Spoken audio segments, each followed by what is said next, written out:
The Maple Leaf Rag, one of the most famous pieces of ragtime music composed by Scott Joplin. Hey everybody, this is Tom at Keyboard Skills Pro, and a great pleasure to have your company here today for this little tutorial on how to work through the Maple Leaf Rag. Now this is a brilliant piece of music. It's slightly more towards the top end of the intermediate level, so I suppose sort of 7-ish maybe on the grade system. So if you're playing intermediate level, you'll find this piece a good challenge. If you're more of an advanced player, you shouldn't find this piece too hard. But what I'm going to do is we're going to break it down and I'm going to show you how the piece is written, how it works. And this is part 1, which is the piece I've just played you. So the opening of the piece there. So let's enjoy the Maple Leaf Rag. So here we've got the beginning of the music, and first of all let's look at our key center, which is A flat major. A little tip here is when you're learning a new piece of music is explore the scale and play some chords: A flat, D flat, E flat. Do some arpeggios. Now just get used to the feel and the sound of A flat major, which has 4 flats: B, E, A and D.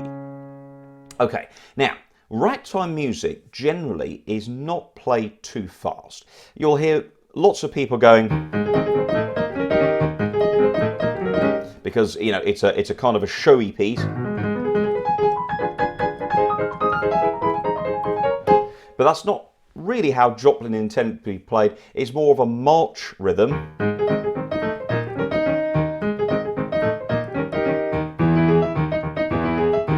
A nice steady 2 as we're going along. So this is the first part. Let's walk through it. So A flat major, and we start at the beginning with this figure on the right hand, which is the famous opening phrase 1 and 2 and 1. So that's the first bit. You've got to really get well padded down. So it's an A flat chord going to an E flat chord.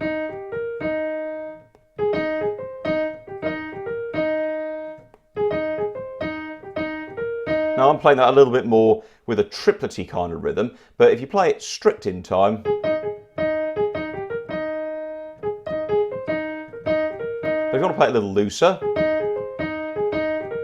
a la the stride style, that's generally accepted as well.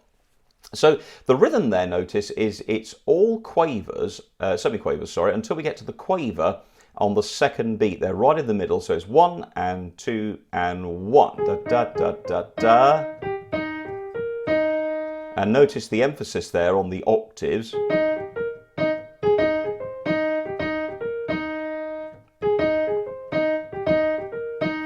So that's the first thing to get used to, is that little figure, because we then repeat that in the next 2-bar section, okay? And without the triplet. Okay, so.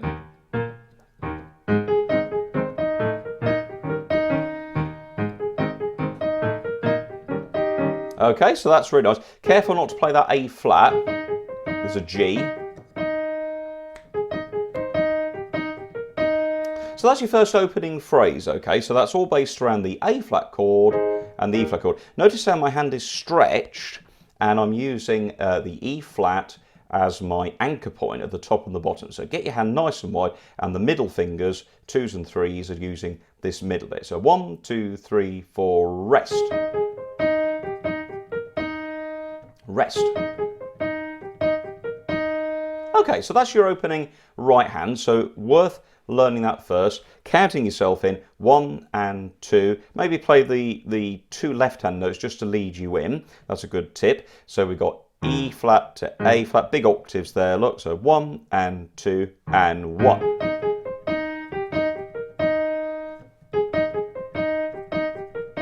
Okay, so it's about a little bit of emphasis, emphasising the E flats, because the E flats are played on the offbeat. Okay, and if you want to make it a slightly swingier tempo, but a lot of people prefer to play it straight. So that's the first thing to get used to. That's our first line. Now let's take a look at the left hand. We mentioned there's a pickup note of E flat, and that goes up to A flat there. So keeping it nice and short, okay, there's the jump look. Da, da, da, da, da, da, da, da, da. Now what happens then is, as you go past A flat, you're then going to play an A flat chord in second inversion. Now the reason he picks that inversion, Mr. Joplin, is because it's close to where we've just finished. Look, we just played two of the notes, look. Da, da, da, da, da. Now, what he then does, he then goes to an A natural to step up to the B flat, and then you play this chord, E flat 7, look, right there, and then back to a finishing E. So there's two chords there from A flat major. Let's work them out. We've got that chord, which is our root A flat chord. In this case, though, he uses the second inversion. We've then got the B flat, which is the fifth note of the E flat chord, but he leaves out the G and puts the D flat on the top, which makes it E flat 7. So that gives a stronger sound. So that's what your left hand's doing there. And 1, and 2, and 1, and 2, and 1. So notice how the bass is used on the offbeat. And 1, and 2, and 1, and 2, and 1, and 2, and 1, and 2. And yes, you've guessed it, the second section, because the melody is repeated, so is the accompaniment. Okay, so let's now try and see if we can fit that together slowly. Here we go. 1 and 2.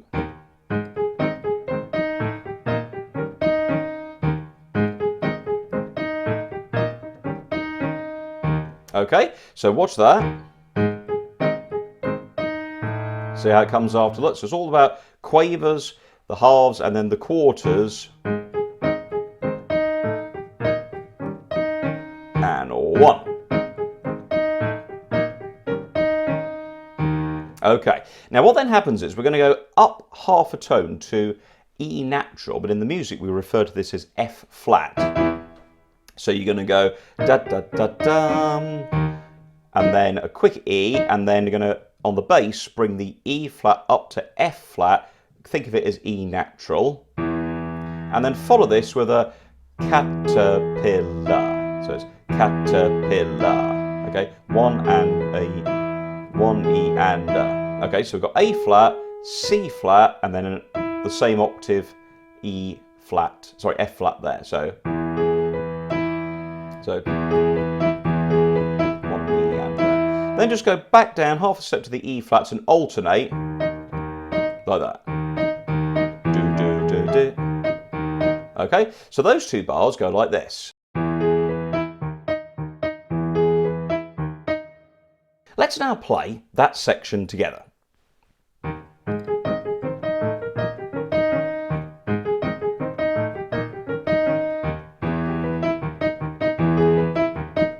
There we go. Okay, so slowly fix it together.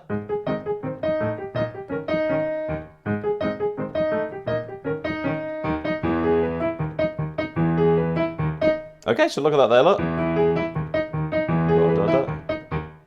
Don't do it on the second bar though, as I just did. Easy mistake to copy.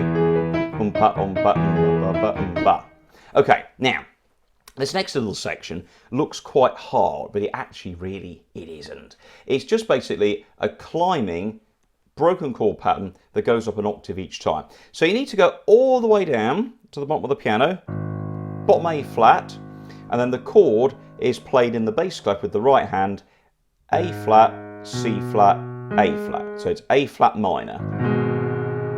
So it's do, do, do, do. And then what you do is, where your right hand thumb was, put your left hand as it climbs. I tend to use the third finger. Play the A flat now there, move the chord up an octave. Same again. Okay, so see how that works? So climbing up, it's just A, A, A, A. Right hand, rest, rest, rest, rest. Okay, so that's really easy when you see it like that. Okay, so a bit faster now. Just keep the left hand in your peripheral vision. Look at the chord. Bit faster. And it starts to become quite nice. So that then leads to our next section. Again, let's play through the first bit again.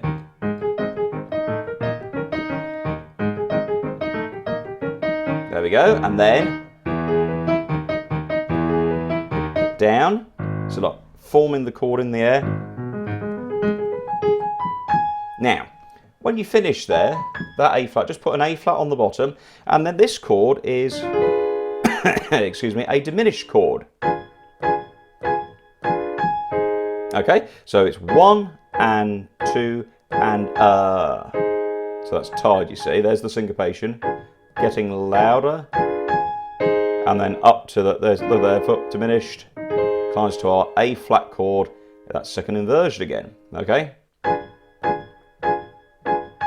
Then we go E, A and F, C, E, A and F, okay?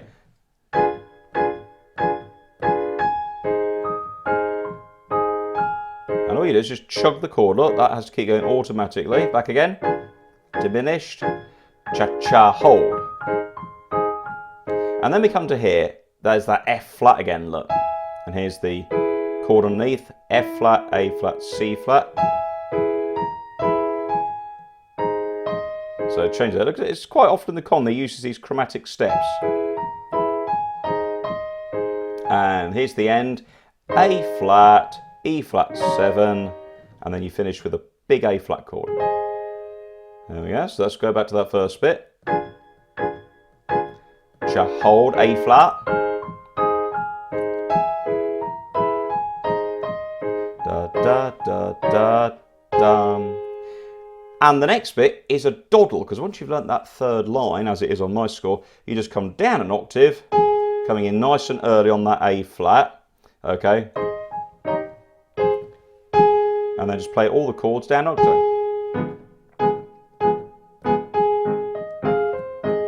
Diminished, A flat major, E flat 7 to A. Then a big E flat, which then is your pickup note to repeat.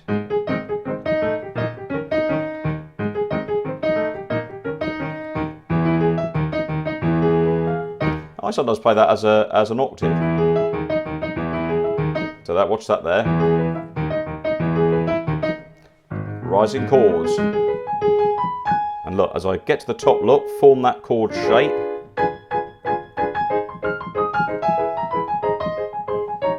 Down.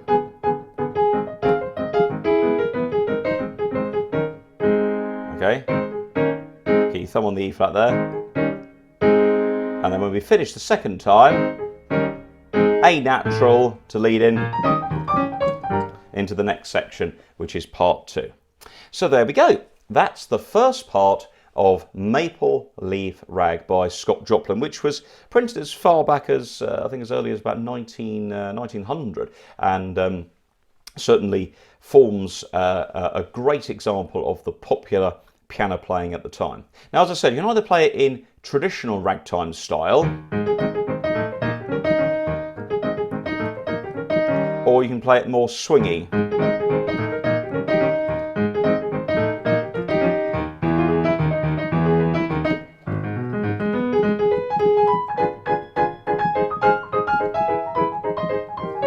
Get it more of a triplet roll, or more straight like that. It's okay to add little variations, so I sometimes do like this, for example. I'll do as I go up, I'll go, what should we do?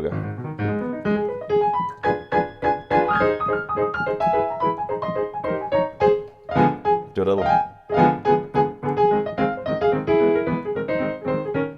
So, you know, you can do little variations on a theme, which is quite nice.